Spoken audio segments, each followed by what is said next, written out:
Hey, Pleasant Grove family, I hope you're having a great Friday. I was thinking this morning about Georgia basketball. Now, I know for those of you who are Bulldog fans, we think about Georgia football. We may even think about Georgia gymnastics. Georgia basketball has not necessarily had the best tradition, but there have been some great players that have come through the University of Georgia. And when I think back to my high school years, maybe a little before, I think back to Dominique Wilkins. Dominique Wilkins is arguably one of the best players to ever come through the University of Georgia, and I didn't know until maybe a couple of years ago about the story behind him choosing Georgia.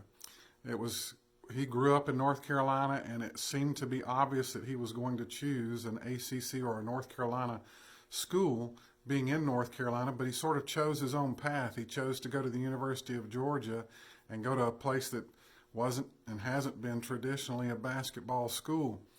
So he chose to do what seemed like the unusual thing to do, or maybe the harder thing to do, rather than choosing a school that had a basketball tradition. As we close out Romans 15 today, Paul in Romans 15:20 says this: "My aim is to preach the gospel where Christ has not been named." That's not an easy thing. The reality is there are people all around us that need to know Christ as their Savior. In the state of Georgia, we have over 10 million people in the state, and over 7 million of those people do not profess faith in Jesus Christ.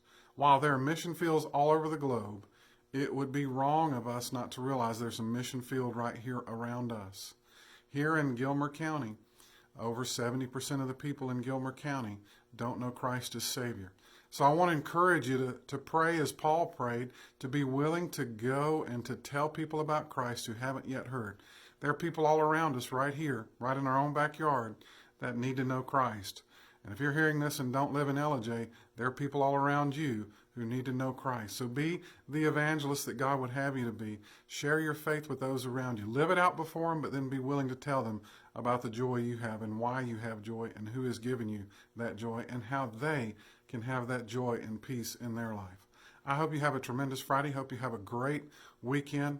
Look forward to seeing you either live in person in church Sunday at 11 or live on Facebook. If you need anything, don't hesitate to call. We love you. We're praying for you.